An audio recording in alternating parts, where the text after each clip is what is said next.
The Pool Guy Podcast Show. The Pool Guy Podcast Show. The Pool Guy Podcast Show. Yeah!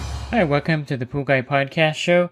In this episode, I'm going to talk to you about closing your pool, and I'm going to go not into the process in detail, but into just if you should close your pool, why we close pools, why we don't close pools in some areas, and give you an overview of closing your pool for the winter. Pool Service Pro. Open a Leslie's wholesale account today and receive wholesale pricing on products you use every day. Leslie's Pool Supply offers convenient locations that are open 7 days a week. Another great benefit of opening a Leslie's wholesale account is Leslie's referral program. Get referred to a customer looking for weekly pool service. Save time and money and grow your pool service route and become a Leslie's Pro. I guess there's different terminology used whenever you're talking about closing a pool. It's not like just closing the gate and the pool is done for the season like we do sometimes here in commercial pools. It's more or less closing a pool, or winterizing is probably a better term to be using. When you winterize the pool, you're getting it ready for the cold, freezing temperatures of the winter, and there's steps to take. Briefly, you basically need to remove the plugs to drain the equipment, drain the water down below the skimmer, blow out the plumbing with some air to clear all the water out of there, plug up the skimmer, return lines, remove sometimes the pump and the filter from the equipment pad, depending on the area and if you want to go through the trouble of doing that. But basically, just making sure the pool is closed properly. And of course, covering it with a winter cover so that a lot of debris doesn't fall in there in the winter time. And this is basically the process. Now, there's some details involved in that, and there's certain steps you have to take. But I'm not really here to talk about those steps because you should, number one, have a professional do it if you're not familiar with it, or two, you may already be familiar with the process, but I definitely recommend hiring someone locally that does pool closing for you so that you get it done correctly, because if you do it improperly, it could cause damage to the equipment, the plumbing, and it may make opening the pool the next season much more difficult. You can open that pool to a green pool. Now, there's also kits available for winterizing, and they're like a chemical cocktail basically. And I think it's wise to invest in one of these. I definitely think it helps get you through the winter, especially in the areas where it may not be totally freezing, but of course cold enough that you need to winterize the pool. So these kind of cocktails of closing chemicals, they usually include a polyquat algicide. You want to shock the pool, of course, to bring up the chlorine level, and there may be a few other chemicals they put in there to help get the water through the winter. And I think it's a good idea, again, to try one of these winterizing cocktails. Brands make different ones. You have a lot of different kits available. And so look online or look in your local pool store for an appropriate closing kit for your pool. Here's the one that Leslie's Pool Supply sells. This is for 35,000 gallons. You can find it on their site. You just type in closing kit and then a bunch of kits will pop up. So they have a premium closing kit. Right now it's retailing for $71.99 with 10% off. And it has 4 pounds of Leslie's Fresh and Clear non-chlorine oxidizing pool shock. And it has 1 quart of Leslie's Algae Control Pool Algicide, non-foaming. You have 1 Natural Chemistry Pool Magic Plus Floss Free, 1 4-inch stain and scale pill, and 1 4-inch winter pill pool winterizer. So that's kind of a typical kit. You have everything from, a way to keep the algae out to some scale prevention. And I think it's a pretty good kit. You could pick that up and put that in your pool when you close it. And it may or may not be necessary, but I think it's always better to err on the side of caution and have some kind of closing kit. It's not super expensive anyway, so definitely add that. Now, closing a pool or winterizing, what regions need to do this? And there's no real cut and dry answer. There's a lot of gray areas of the country where you can winterize, and maybe you should, but maybe you don't. Other areas where for sure you're going to winterize your pool. There's no doubt about it. And then you may be in an area like mine, Southern California, where we don't winterize the pools ever. In Arizona, Florida, parts of Texas, Nevada, and those regions, we just don't winterize the pool. New Mexico, I guess you can throw in that category. It doesn't get cold enough in the winter for us to winterize the pools. Let me go over some basic rules of thumb of when you should think about winterizing your pool and when you shouldn't. The first one, of course, is area dependent. If everyone in your area is winterizing their pools, then chances are you should winterize your pool. If you have pool professionals in the area that specialize in winterizing, then it's a good idea to winterize your pool. You may have moved from a southern climate over to a northeastern type climate and you're unfamiliar with closing. That's perfectly fine. You may even have moved your pool service from, say, Arizona to the East Coast and you're unfamiliar with it. But basically, if it gets cold enough, you need to close the pool. What I mean by cold enough? Well, in my area, there are some freezing temperatures once in a while, and we have, sometimes we get into the 30s at night, and to us, that's freezing. And this definitely, won't freeze the pool or the pool pipes because it's not getting anywhere near zero. However, it does get cold enough to where the freeze protect mode of equipment comes on. I'll go over that in a minute to go over some of those safety features in those areas where you may not get freezing weather, but you still need to run the equipment at certain times. So basically, if your equipment is going to freeze, if the pipes are going to freeze in the ground, then this means that you're getting some freezing weather for periods of weeks or months in your area. And you know your area, of course, but this is for the general audience here. And if you're getting these temperatures on a regular basis in the wintertime, then it's a good idea to close the pools down to prevent damage with the equipment. As far as underground pipes freezing, they usually thaw out with no problem. The main problem is the equipment freezing, and this happened in 2020 in Texas. They had the Great Texas Deep Freeze, and basically for the week of February 11th to the 20th, 2021, I think I said 2020, 2021 was when they had the deep freeze. And this was pretty historic for the Dallas-Fort Worth area, where the temperatures got near zero, maybe even minus with the wind chill. And this lasted for a whole week. Now, it wouldn't have been catastrophic because most of the pools in this area are protected with either a timer, an automated panel, or a variable speed pump that has a freeze protect mode or a freeze mode. And basically what happens in this situation is when the air temperature gets to 37 degrees, a sensor will turn on the pool pump and this will run the pool and circulate the water. And this is something that's really necessary when the temperatures are freezing because you can prevent damage to the equipment as long as the water is circulating and everything is moving in the pool and spa, depending if you have an attached spa.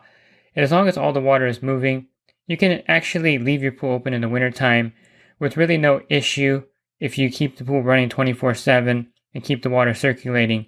The problem that happened in this scenario back in February 2021 is that they lost power to the area because of the deep freeze. And within 4 to 6 hours, everything froze. The pipes, the equipment, the pump, the water in the pump, the water in the filter, the water in the heater, the water in the valves, the water in the salt cells, all froze. So the problem is that when water freezes, it expands and puts pressure on any container that it's in. So for instance, if it was in a filter or a pump or a salt cell or a valve or a heater, as that expands, it's going to cause problems with that particular equipment, especially in heaters where, the O-rings are really sensitive to this kind of expansion. And a lot of heaters started leaking and also the valves started cracking. Basically, everything just kind of exploded when they froze and all the frozen water expanded inside the filter, pump, and salt cells. I saw some pictures from the Dallas-Fort Worth, Texas area where salt cells just exploded. You had filters crack. Interestingly, the motors on the back of the pump survived the deep freeze, but the pump's housings themselves would crack from this particular, freeze happening. And if you were a pool pro in the industry during this time, you remember folks from Texas texting you and saying, "Hey, can you get me some Jandy valves?" Because, the whole state's out of them. People would be driving from different counties to get Jandy valves because those all cracked. And there was a big shortage of Jandy valves for a very long time. And it's one of those things where there wasn't enough manufacturers making them. Of course, Pentair and Hayward also make the three-way valves, but there wasn't enough supply for everyone to get these valves.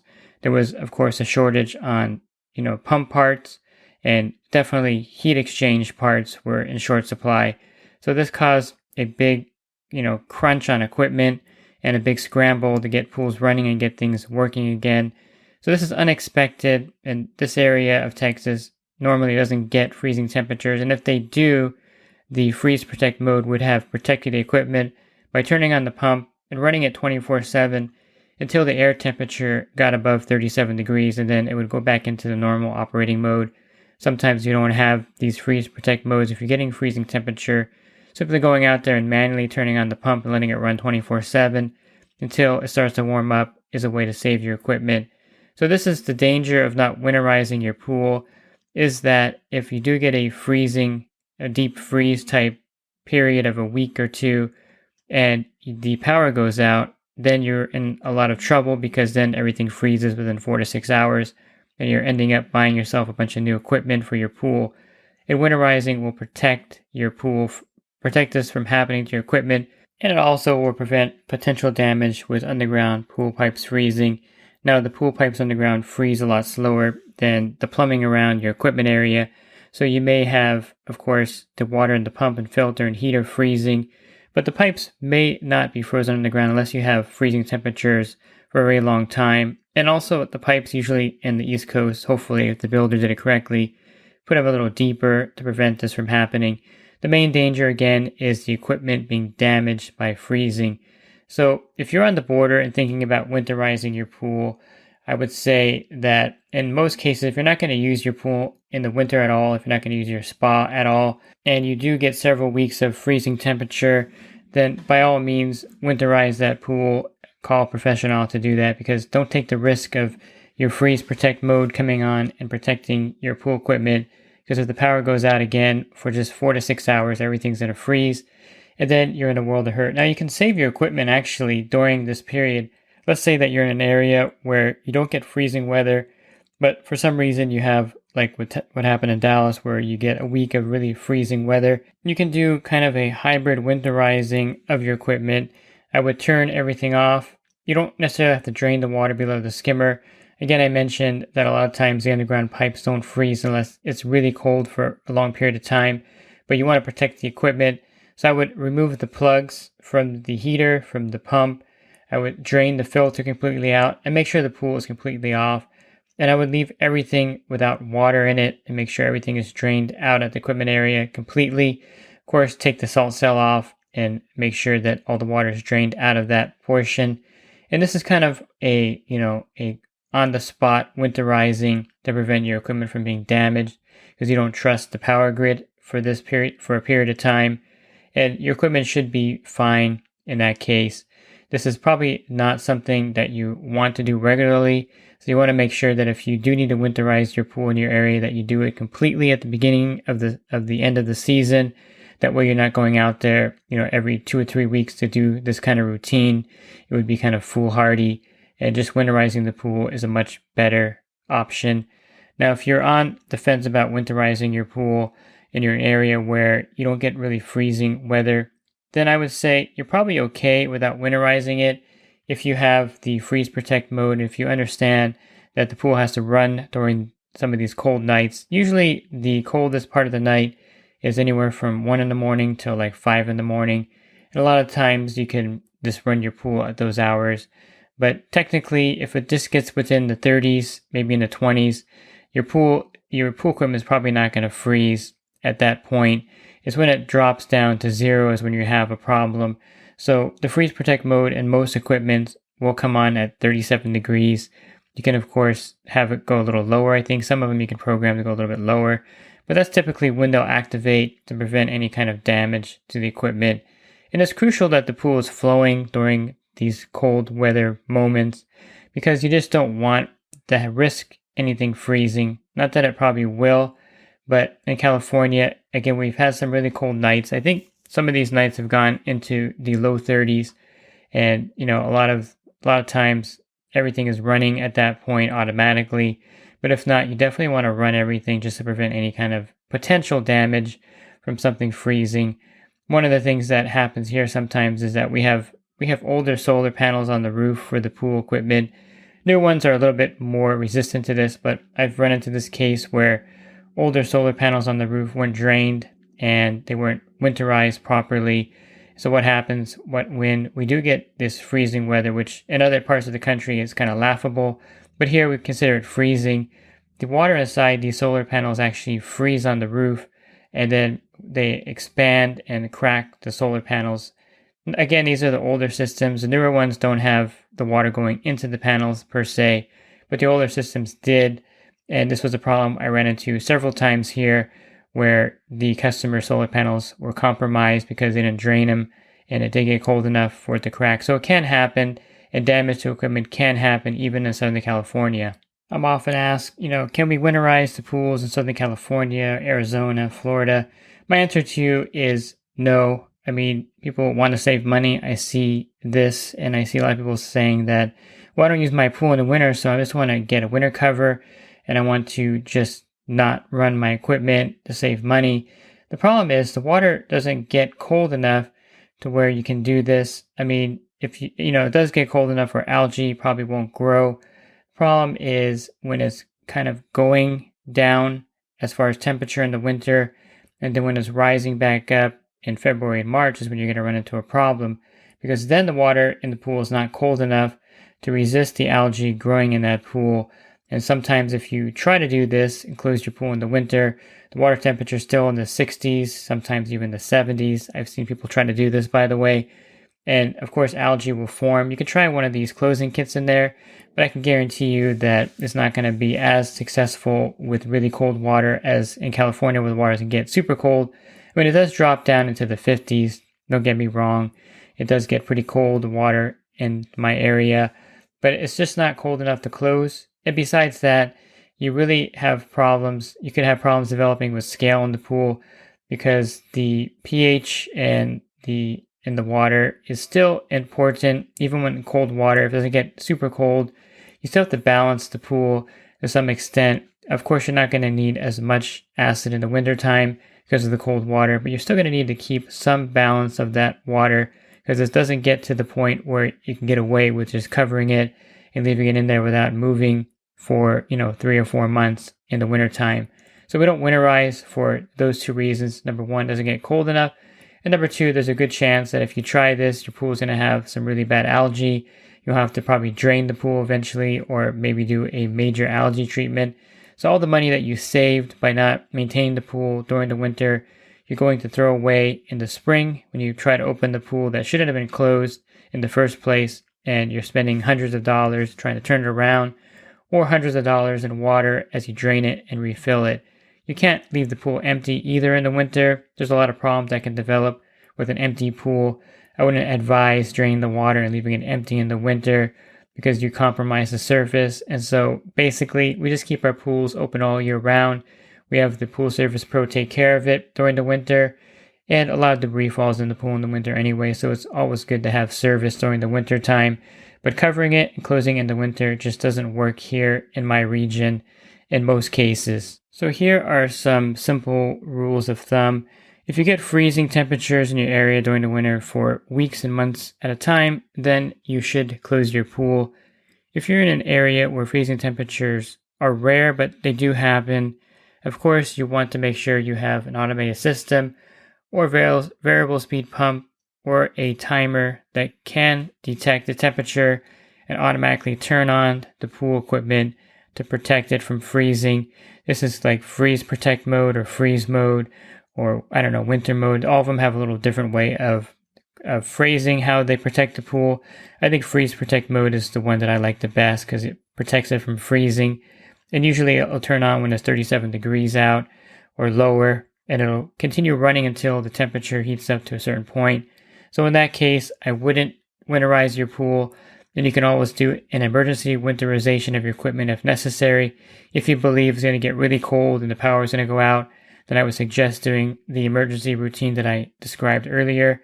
And then if you live in an area where you have mild winters, where you may have 1 or 2 or 3 nights of freezing weather, and you don't have really cold winters, the water temperature doesn't drop below 50, I would say don't winterize your pool in that area. because you're going to have nothing but trouble when you try to open that pool that shouldn't have been closed in the first place. And again, as far as the procedure, you want to talk to a local professional. There's a lot of videos on YouTube that go over the procedure. There's a lot of articles that outline the procedure for closing the pool. Refer to those. This is not, of course, the instructions for closing. I'm just giving you an overview of closing and what area should close their pools, what area shouldn't. And if you're on the fence, it's always better to err on the side of caution. And if your neighbors close their pools, and if in the area they close their pools, you should be closing your pool also. In that case, you're not going to really use it in the wintertime anyway. And so closing the pool in those circumstances would be advisable. Now, again, you can keep your pool open all winter long. You just have to run your pump 24/7 and make sure you don't have any power outages, and then you won't have any problems. But to me, that's not economical for just about anyone. And then if the power goes out, of course, back east on the East Coast, then you're in a world of hurt. So I wouldn't advise that, and I would say just winterize the pools if everyone in your neighborhood's doing it. And you look over your neighbor's fence. If you see it covered and you see all the equipment drained, then you're like, okay, I have to winterize my pool. But of course, a local professional can walk you through the process and do that for you. If you're looking for other podcasts that I record, you can find those on my website, swimmingpoollearning.com. And on the banner, click on the podcast icon. There'll be a drop-down menu of podcasts I recorded. And if you're interested in the coaching program, you can learn more at poolguycoaching.com. Thanks for listening to this podcast. Have a great rest of your week, and God bless. Pool Service Pro. Open a Leslie's wholesale account today and receive wholesale pricing on products you use every day. Leslie's Pool Supply offers convenient locations that are open 7 days a week. Another great benefit of opening a Leslie's wholesale account is Leslie's referral program. Get referred to a customer looking for weekly pool service. Save time and money and grow your pool service route and become a Leslie's Pro.